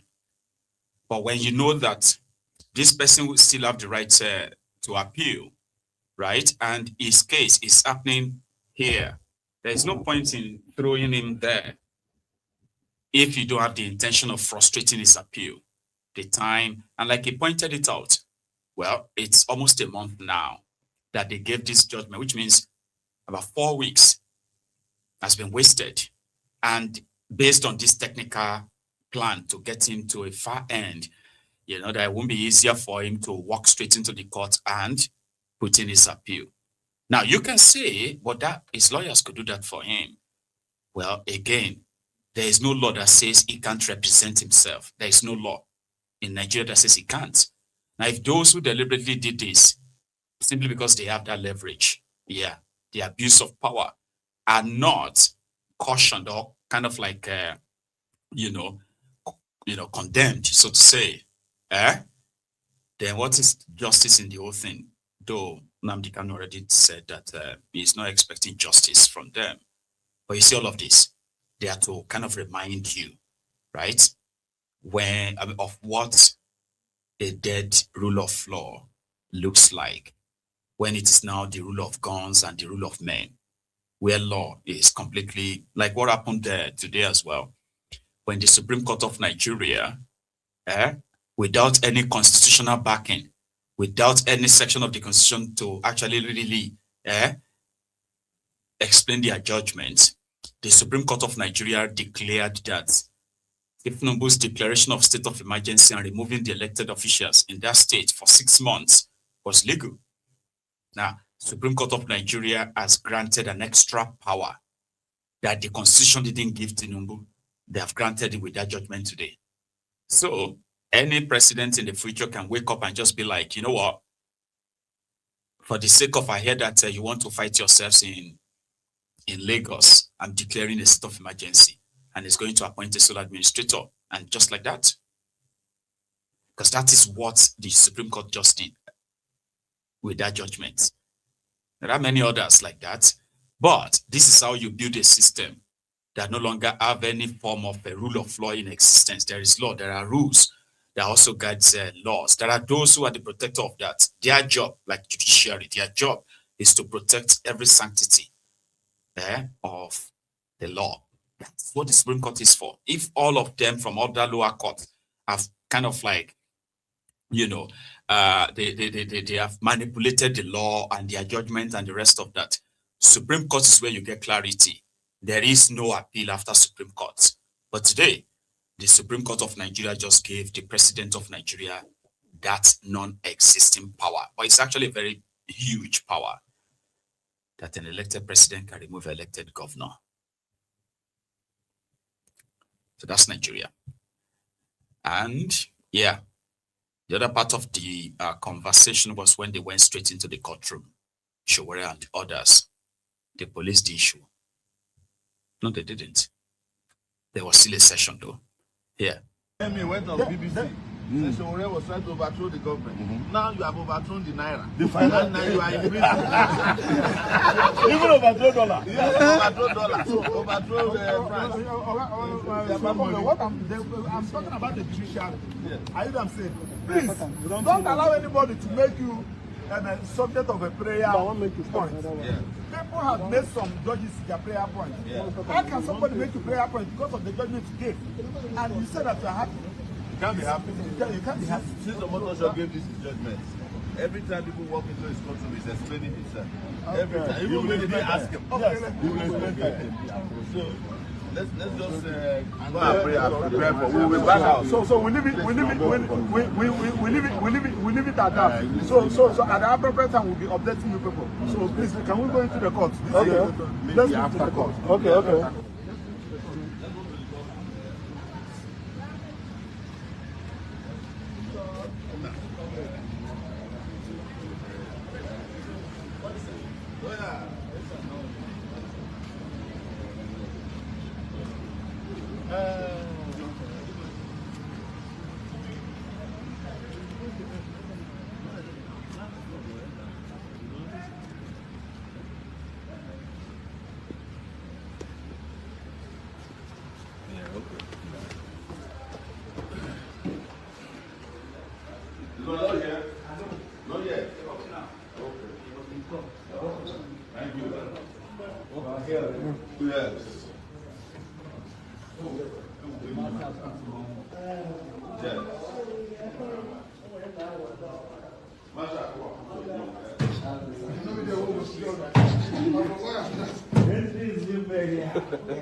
Okay, this is name offensive and complaint.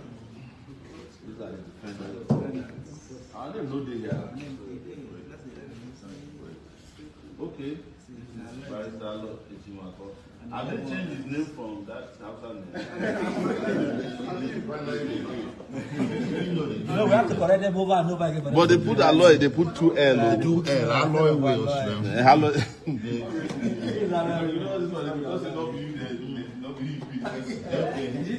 there's one name missing though. Chima. No, you know there are 2 cases. Okay, yeah, I know this guy. 2 at your own.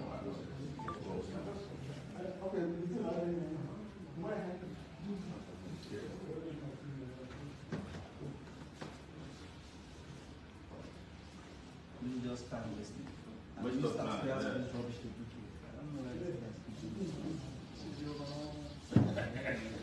This is the base of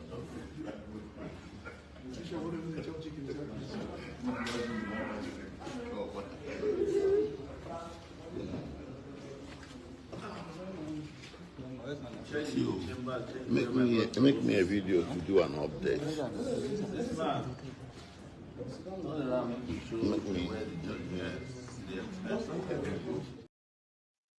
That was them waiting. And of course, yeah, the court session eventually held. However, the police representative didn't show up. That's a magistrate court, by the way, the Kuje Magistrate Court, where they took their case to, and that's like far, far away from where the incident actually like supposedly happened. And they did that on purpose because that's where they could get a judge that would help them, you know, to detain them for public disturbance and disobeying court order and all that. So today they were supposed to be in court, they were not there. And this was Shure and others in the dock. And this was Shure addressing the court.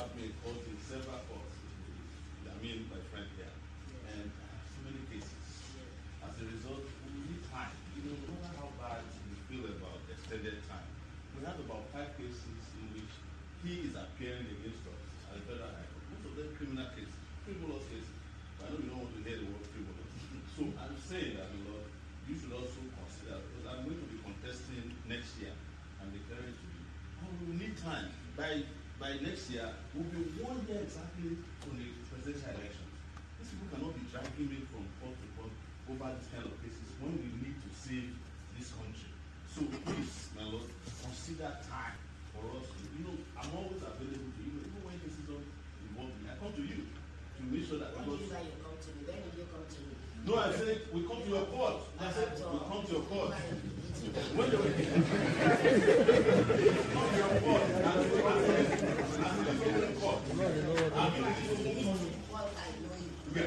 what I'm saying. I come to this open court on behalf of others before I was charged before you. So I want you to consider a fairly reasonable atonement for us. I've been saying earlier, my court is a court of justice, not for any party of justice. Yes. If you prove his case, neither I will do it. No problem. If you prove his case, I will also do it. I don't know any of you. I'm from Sokoto. I don't have any of it. I know the Sultan of Sokoto.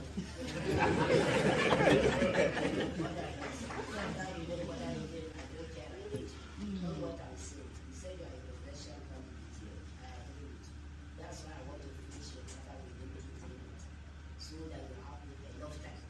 If you do your case, maybe you will do your campaign in the other part of the country. I don't know. And if he doesn't do this case, then I discard it. I'm just saying that this will also be politically motivated to disrupt my campaign. Sure. He was asking for the courts not to entertain this distraction because he's going to be busy next year to run for president to save Nigeria. And this is politically motivated. They just want to distract him, which is not totally true, right? But that distraction part here is true. Sure you get. So And maybe everything is true, just to distract him. Shure is kind of like crazy though, you know. He just got elected as the national chairman of AAC about a few days ago, I think, in their convention, in their, I think, Congress, a big convention or so. So it's just a trouble for them. Anyway, the court then adjourned. Ejimako. Well, okay. My name is Aloy Ejimako. I'm one of the defendants. We have identified ourselves appropriately. We call ourselves the Kuje 14, who participated in 20th October 2025 Free Mazi Nnamdi Kanu protest.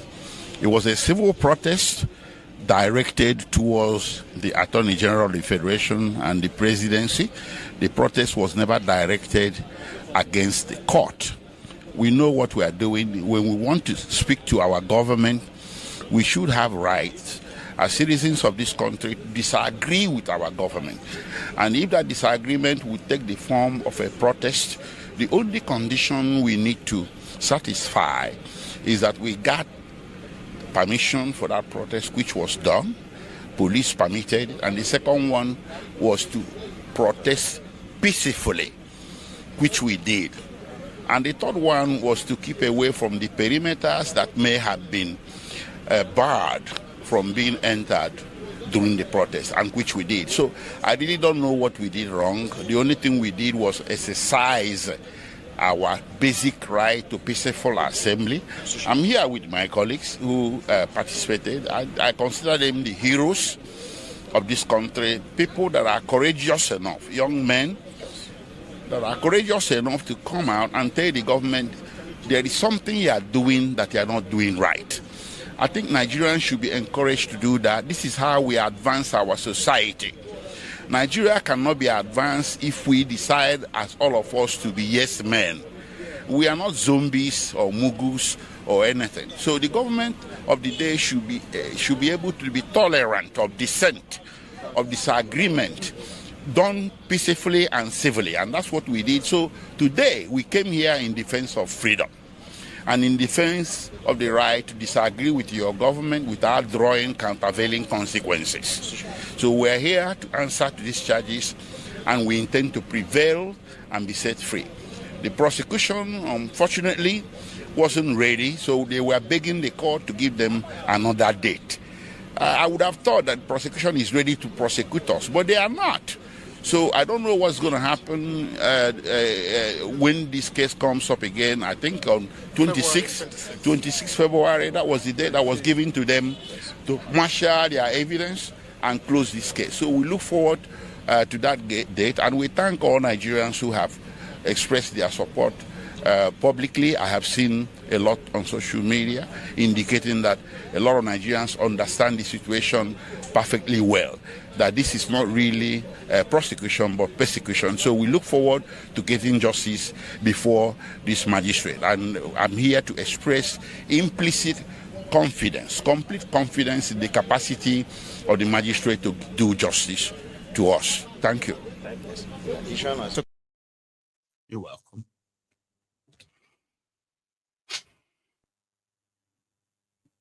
There's nothing to say more.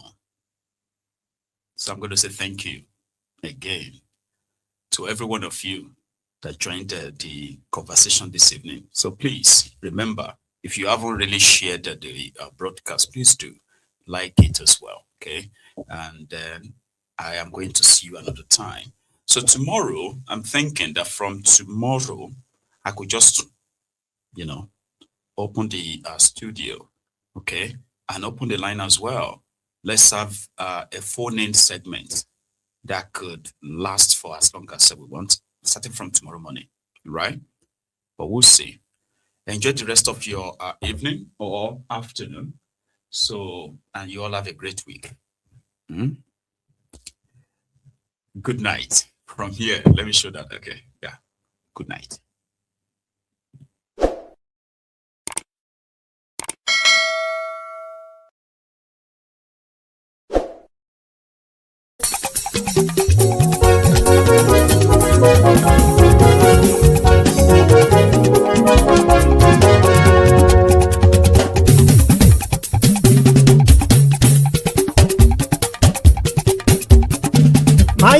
làwa mọ̀ làmọ̀ tó dódòdó.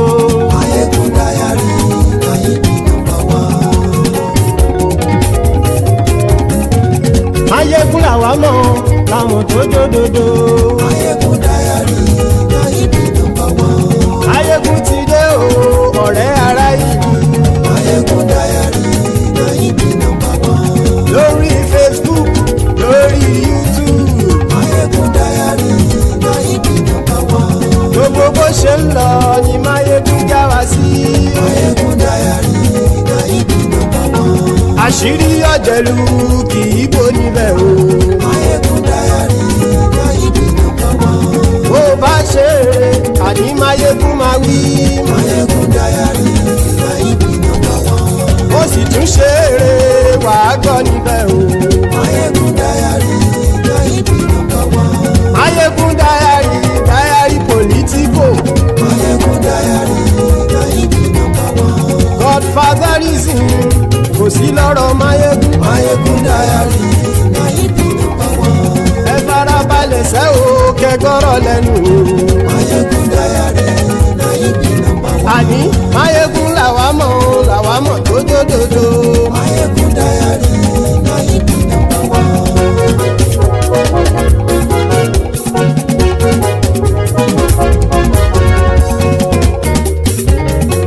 Àní ẹ̀sùn ràkì. Mayegun ti dé.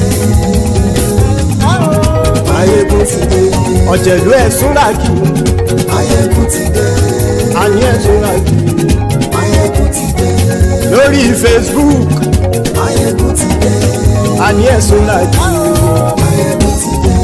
Lórí YouTube. Mayegun ti dé. Àní ẹ̀sùn ràkì. Mayegun ti dé. Bọ́ bàbá gbé wúrẹ́. Mayegun máa wí. Àní ẹ̀sùn ràkì. Mayegun ti dé. Ijó ìgbádìyẹ. Mayegun máa wí. Àní ẹ̀sùn ràkì. Mayegun ti dé. Bí pẹ̀sìdó bá rúfin o. Mayegun máa wí. Àní ẹ̀sùn ràkì. Mayegun ti dé. Bí gómìnà kówó jẹ. Mayegun máa wí. Àní ẹ̀sùn ràkì. Mayegun ti dé. Ọlọ́pàá tí ń darí bá. Mayegun máa wí. Àní ẹ̀sùn ràkì. Mayegun ti dé. Aṣòfin tí ń rúfin o. Mayegun máa wí. Àní ẹ̀sùn ràkì. Mayegun ti dé. Òpùrọ́ olóṣèlú. Mayegun máa wí. Àní ẹ̀sùn ràkì. Mayegun ti dé. Ọ̀jẹ̀lú ẹ̀sùn ràkì. Mayegun ti dé. Àní ẹ̀sùn ràkì. Mayegun ti dé.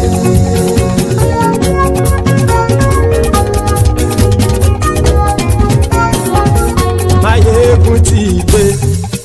Gbogbo ọ̀jẹ̀lú ẹ̀sùn ràkì. Mayegun ti dé. Gbogbo ọ̀jẹ̀lú ẹ̀sùn ràkì. Ṣùgbọ́n ní bá ti ṣe èyí tó yẹ kí wọ́n ṣe, ọmọ bá dèrò ní fi wọ́n níran o. Mayegun ti dé. Gbogbo ọ̀jẹ̀lú ẹ̀sùn ràkì. Mayegun ti dé.